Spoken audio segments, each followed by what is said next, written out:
बिस्मिल्लाहिर्रहमानिर्रहीम। Welcome back students. जी आज इंशाल्लाह ताला जी हम लोग स्टार्ट करते हैं अपना जी लेक्चर नंबर 3। लेक्चर नंबर 1 के अंदर शायद आप जानते होंगे हम लोगों ने बिल्कुल इंट्रो पढ़ा था थोड़ा सा। लेक्चर नंबर 2 के अंदर आप लोगों को ये आपको एक ये रिएक्शन करवाया था कि फॉरवर्ड रिएक्शन और रिवर्स रिएक्शन विद एग्जांपल्स मैंने आप लोगों को करवा दिया था। उसके बाद सिंपली यहाँ पे एक आपको एक साइड बॉक्स दिया हुआ है। हम लोग जो है ना सेल्फ असेसमेंट बाद में कर लेंगे, पहले हर चैप्टर के ना कॉन्सेप्ट्स को कवर करके दोबारा फिर मैं आपकी वीडियोस बनाऊंगा आपके लिए। तो उसके अंदर दोबारा एक्सरसाइजेस और साथ ही साथ जो है ना ये सेल्फ असेसमेंट्स वगैरह भी मैं करवा दूंगा। तो पहले की तरह आपसे फिर रिक्वेस्ट है कि काइंडली चैनल पे अगर आप न्यू हैं, बल्कि चैनल ही न्यू है अभी तो इसलिए आप काइंडली ज़्यादा से ज़्यादा इसको प्रमोट कीजिए और ये आपकी बड़ी नवाजिश होगी जी। Thank you so much for watching.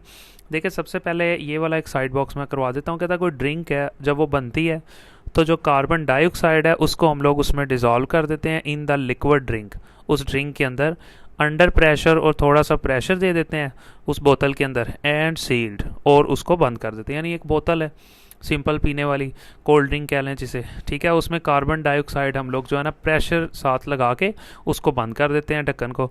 When you remove lid off the बोतल, जब आप बोतल का जो ढक्कन है वो जब ओपन करते हो, बबल्स ऑफ CO2, तो आपने देखा होगा एकदम से जो है ना गैस यानी बबल्स की शक्ल के अंदर बाहर आती है बोतल के अंदर से। CO2 सडनली अपीयर, एकदम से वो गैस बाहर निकलती है क्योंकि प्रेशर से अंदर डाल।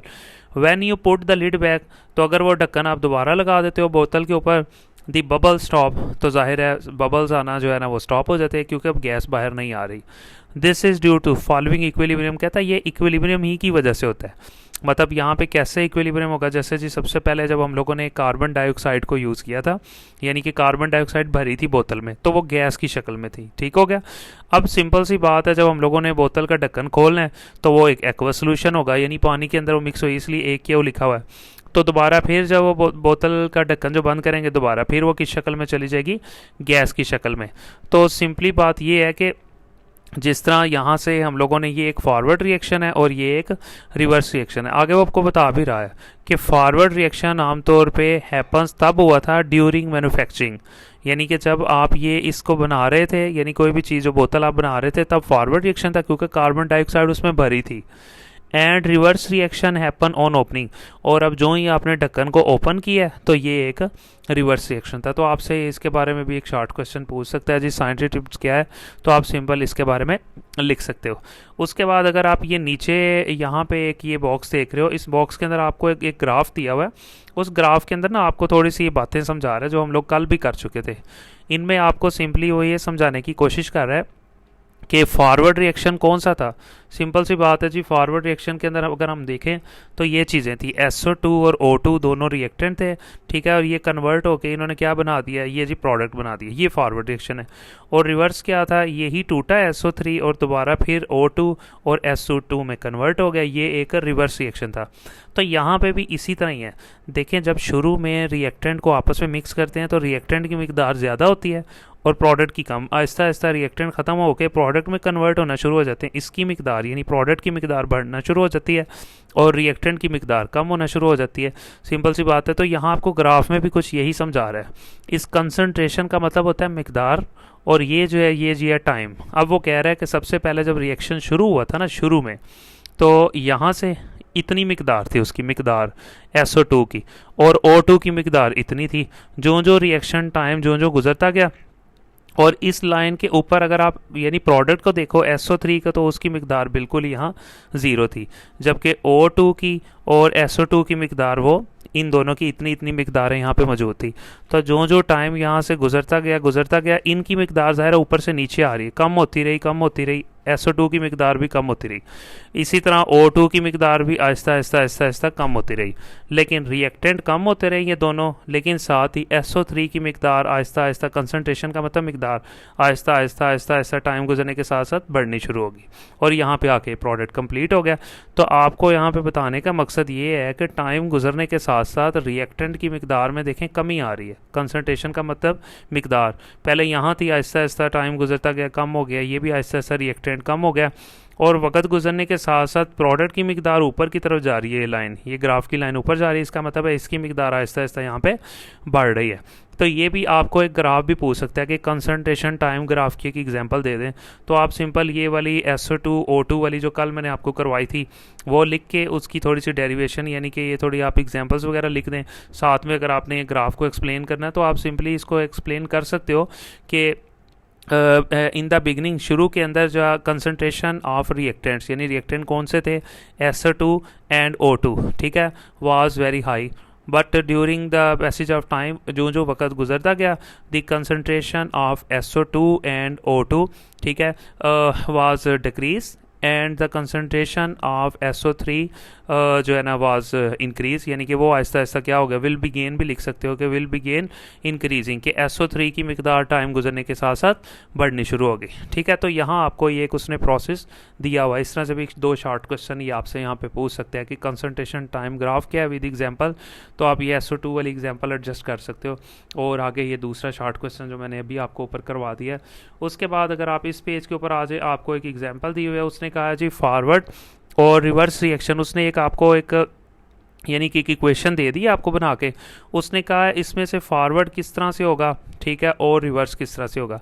तो ये बड़ा सिंपल सी बात है कि यार देखें ना, ये दोनों रिएक्टेंट थे, तो रिएक्टेंट से अगर हम प्रोडक्ट की तरफ जा रहे हैं यानी इस तरफ से इधर जा रहे हैं तो ये फॉरवर्ड रिएक्शन है, और अगर प्रोडक्ट से दोबारा रिएक्टेंट वाली साइड पे आ रहे हैं तो इट मीन्स ये रिवर्स है।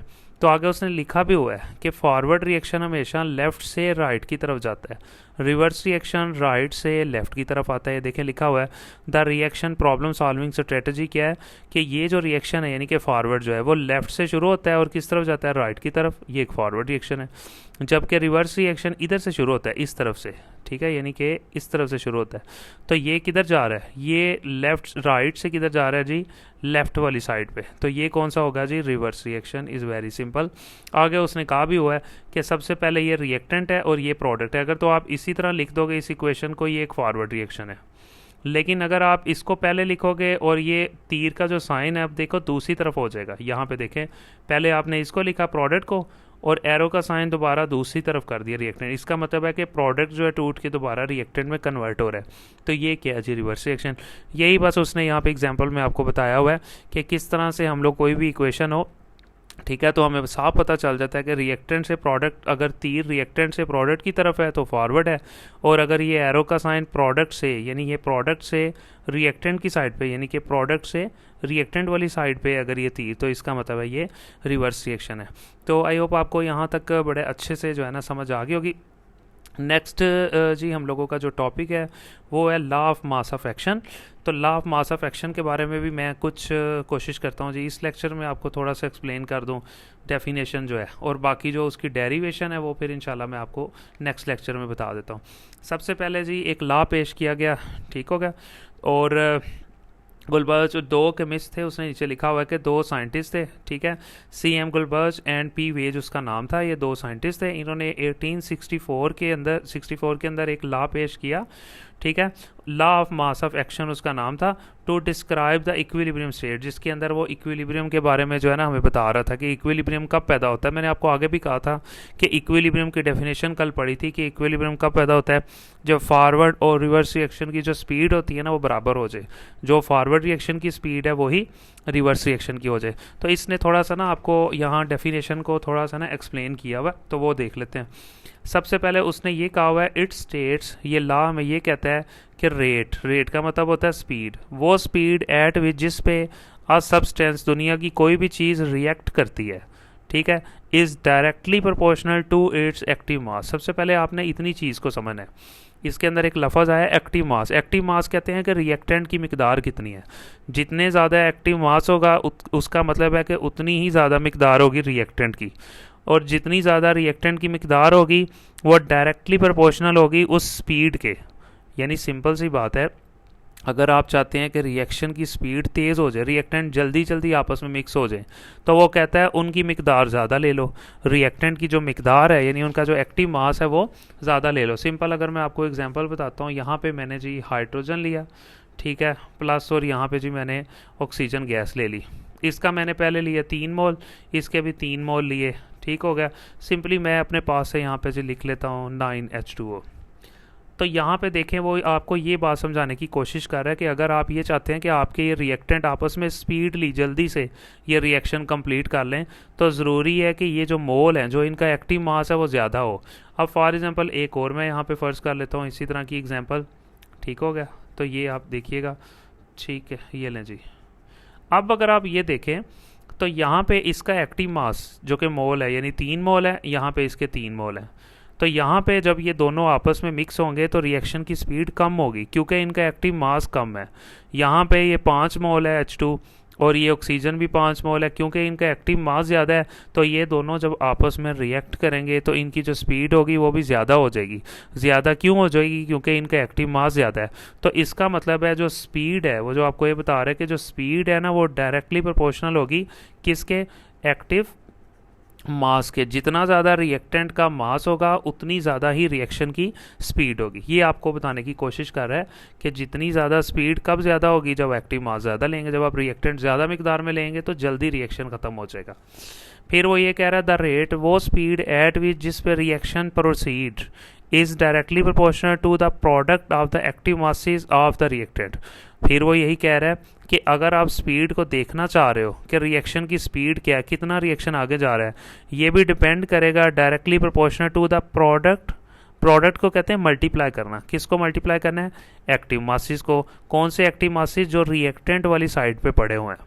इस बात की शायद आपको समझना आई हो, मैं आपको समझाता हूँ। सबसे पहले उसने कहा देखें यहाँ पे 2 चीज़ें हैं, एक हाइड्रोजन है, एक ऑक्सीजन है। कहता है इन दोनों के मोल को अगर आप मल्टीप्लाई करवा देते हो तो इनका मास फॉर एग्जांपल हो जाएगा, इनका जो प्रोडक्ट होगा, फॉर एग्जांपल प्रोडक्ट आ गया जी 25, यहाँ पे मैंने लिख दिया।